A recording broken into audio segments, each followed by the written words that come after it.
Ya hemos realizado 2 videos anteriores para dar un espacio a un texto llamado el Libro de Urantia, hablando un poco de los orígenes y de qué trata a grandes rasgos esta obra. Para nada queremos colocar esta obra como si fuera la verdad absoluta de los temas espirituales, aunque el libro dice ser la última revelación dada al mundo. De todos modos, a pesar de estas afirmaciones bastante directas sobre la naturaleza del Libro de Urantia, cabe resaltar que el libro no lo hace interesante el origen más o menos difuso, sino el contenido del mismo que habla por sí solo. El libro explica que las revelaciones tienen ciertas características a cumplir, entre ellas es el proporcionar datos que puedan compensar la falta de armonía entre 3 elementos importantes: la ciencia, la filosofía y la religión, o en su defecto, la espiritualidad. Como ya se explicó en el primer video de esta serie sobre el Libro de Urantia, el contenido de esta obra no fue realizado bajo el sujeto dormido que fue empleado para la comunicación y materialización de la obra. Los primeros integrantes del foro llegaron a la conclusión que sus contenidos son tan profundos, y de tal coherencia filosófica que se necesitarían años para asimilar la obra en su forma más completa. Aún así, para contextualizar, y no caer en malos entendidos, hemos extraído algunas aclaraciones del mismo libro para comprender qué es una revelación, cuál es su función y cómo está constituida. Esto lo hacemos para aclarar lo que ya hablamos en los otros videos. El libro no pretende ser una verdad absoluta, un fetiche religioso o algo sagrado que crea dependencia ciega entre sus lectores. El libro tiene una función de ampliar las revelaciones y enseñanzas anteriores de los textos existentes, usando incluso más de 1000 fuentes humanas para construir algunos fragmentos de la obra. El libro puede claramente usarse para consultar y estudiar, investigar y confirmar, pero para nada la intención es crear una nueva religión o libro sagrado. Solo se contentaría con el hecho de que las enseñanzas que promueven lleguen primero en la vida individual de cada lector, causando una transformación personal importante. Ya dicho esto, escuchemos varios de los fragmentos que habla sobre el sentido de una revelación en nuestro planeta.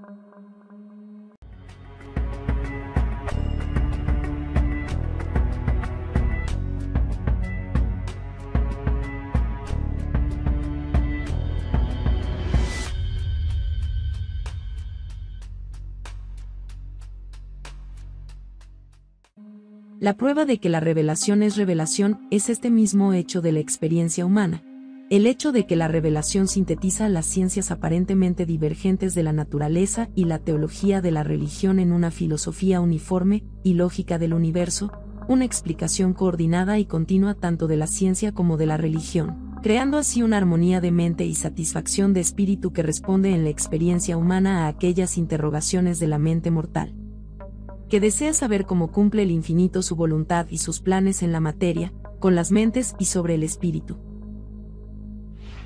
La razón es el método de la ciencia, la fe es el método de la religión, la lógica es la técnica intentada de la filosofía. La revelación compensa la ausencia del punto de vista morontial, es decir, el nivel que está luego de la materia, proveyendo una técnica para llegar a la unidad en la comprensión de la realidad y de las relaciones de la materia y el espíritu por la mediación de la mente. La verdadera revelación no vuelve jamás artificial a la ciencia, irrazonable a la religión ni ilógica a la filosofía.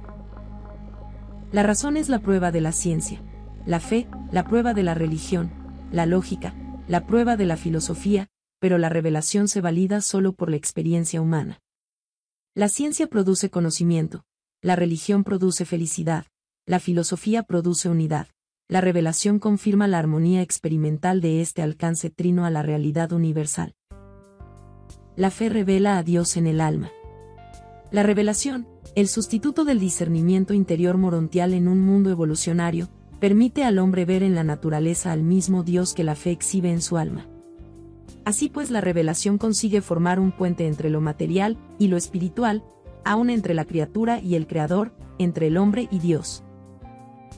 Las leyes de la revelación nos frenan considerablemente, debido a la prohibición de impartir conocimiento no ganado o prematuro. Aclaremos que las revelaciones no son necesariamente inspiradas. La cosmología de estas revelaciones no es inspirada. Está limitada por el permiso que tenemos para la coordinación y selección del conocimiento actual. Aunque el discernimiento divino o espiritual sea un don, la sabiduría humana debe evolucionar. La verdad es siempre una revelación, autorrevelación cuando surge como resultado del trabajo del ajustador residente, revelación de época cuando se presenta mediante la función de alguna otra agencia, grupo o personalidad celestial.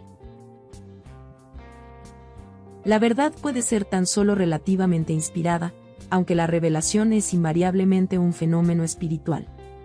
Aunque las declaraciones referentes a la cosmología no son jamás inspiradas, esas revelaciones son de inmenso valor en cuanto por lo menos aclaran transitoriamente el conocimiento mediante 1. La reducción de la confusión por la eliminación experta del error.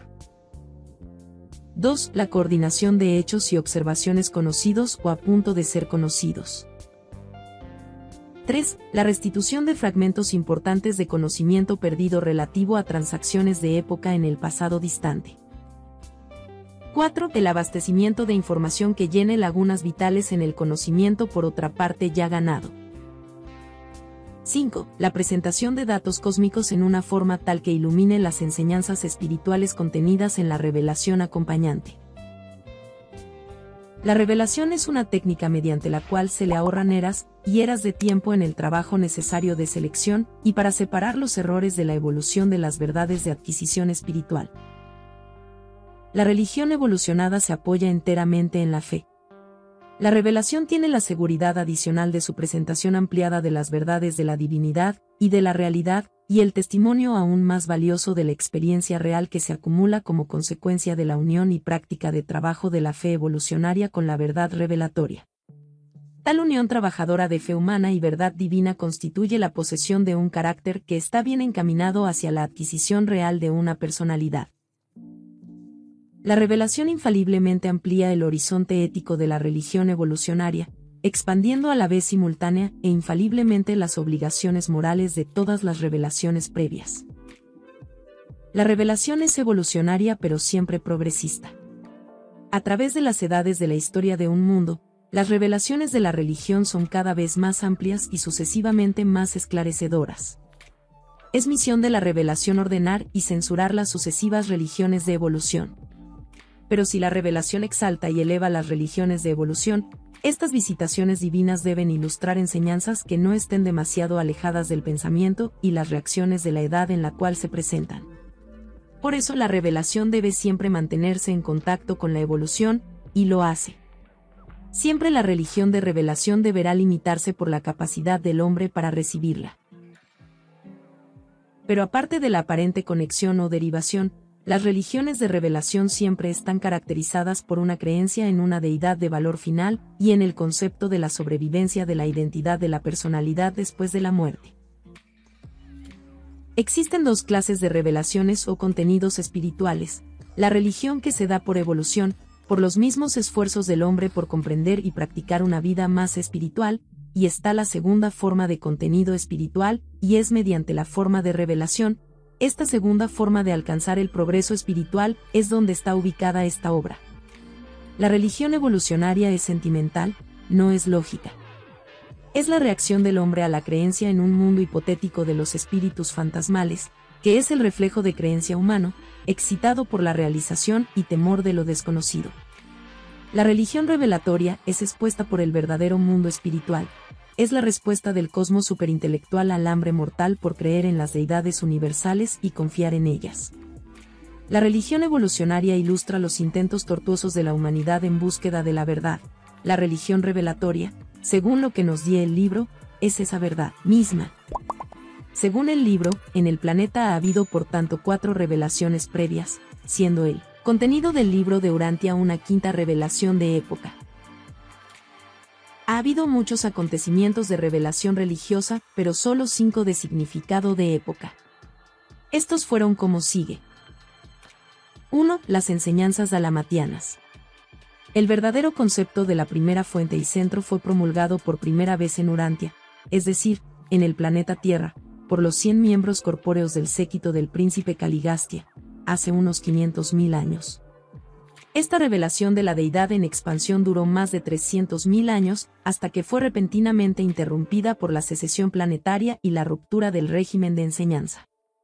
La influencia de la revelación dalamatiana prácticamente se perdió en todo el mundo. Habían olvidado esta verdad al tiempo de la llegada de Adán. De todos los que recibieron las enseñanzas de los 100, los hombres rojos las conservaron por más tiempo, pero la idea del Gran Espíritu no era sino un concepto nebuloso en la religión amerindia, cuando el contacto con el cristianismo lo aclaró y fortaleció grandemente. Los restos de esta primera ola revelatoria se puede encontrar en las tablas sumerias a grandes rasgos. Siendo los sumerios una civilización mucho más antigua que la existencia de Adán y Eva. 2. Las enseñanzas edénicas. Adán y Eva nuevamente ilustraron el concepto del Padre de todos para los pueblos evolucionarios hace unos 39.000 años. La disolución del primer Edén interrumpió el curso de la revelación adánica antes de que hubiera comenzado plenamente. Pero las enseñanzas abortadas de Adán fueron continuadas por los sacerdotes hetitas, y algunas de estas verdades nunca se han perdido completamente en el mundo. La entera tendencia de la evolución religiosa levantina fue modificada por las enseñanzas de los hetitas. Pero hacia el año 2500 ADJ, la humanidad había perdido en gran parte de vista la revelación patrocinada en los días del Edén. 3. Melquisedec de Salem. Este hijo de urgencia inauguró la tercera revelación de la verdad en Urantia. Los preceptos cardinales de sus enseñanzas fueron confianza y fe. Enseñó la confianza en la beneficencia omnipotente de Dios y proclamó que la fe era el acto por el cual el hombre ganaba el favor de Dios. Sus enseñanzas gradualmente se mezclaron con las creencias y prácticas de varias religiones evolucionarias y finalmente se desarrollaron en esos sistemas teológicos presentes en Urantia al principio del primer milenio después de Cristo. 4. Jesús de Nazaret. Cristo Micael. El nombre Micael, siendo el nombre cósmico y original de la orden en el que pertenece el Hijo Creador Jesús, presentó hace 2000 años por cuarta vez a Urantia el concepto de Dios como Padre Universal, y esta enseñanza en general ha persistido desde entonces. La esencia de su enseñanza era amor y servicio, la adoración amante que la criatura otorga voluntariamente en reconocimiento del ministerio amante de Dios su Padre, y en respuesta al mismo, el servicio por libre albedrío que estas criaturas otorgan a sus hermanos en la comprensión regocijada de que, mediante este servicio, están sirviendo del mismo modo a Dios el Padre. Más adelante el libro de Urantia hace una aclaración directa de su documentación, y dejamos textualmente lo siguiente. 5. Los documentos de Urantia. Los documentos, de los cuales este es uno, constituyen la presentación más reciente de la verdad a los mortales de Urantia. Estos documentos difieren de todas las revelaciones previas, porque no son trabajo de una sola personalidad universal sino una combinación de presentaciones de muchos seres. Pero ninguna revelación es completa hasta la que se obtiene cuando se llegue al Padre Universal. Todas las demás ministraciones celestiales no son más que parciales, transitorias y adaptadas prácticamente a las condiciones locales en el tiempo y en el espacio. Aunque estas admisiones puedan tal vez restar la fuerza y autoridad inmediatas a todas las revelaciones, ha llegado el momento en Urantia en que es aconsejable hacer estas declaraciones francas, aun a riesgo de debilitar la influencia futura y autoridad de estas, las más recientes revelaciones de la verdad para las razas mortales de Urantia. Esto último puede sonar bastante atrevido para los lectores nuevos y no tan nuevos de la obra. Pero ya que la decisión de cada uno de los lectores en creer y comprobar la veracidad de los documentos de Urantia.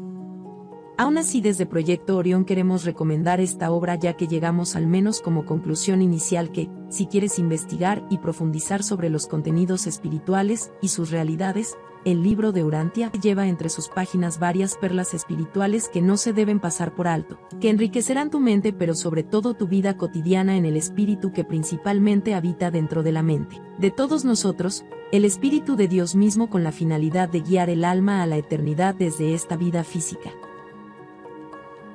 Si te gusta el formato de estos videos no te olvides en suscribirte al canal. Proyecto Orión es una iniciativa para publicar, compartir y expandir materiales y contenidos alusivos a la espiritualidad y el crecimiento personal. Puedes ingresar al canal y ver más videos al respecto. Cada miércoles y sábados publicamos nuevos contenidos. Les saluda el equipo de Proyecto Orión. Hasta pronto. México.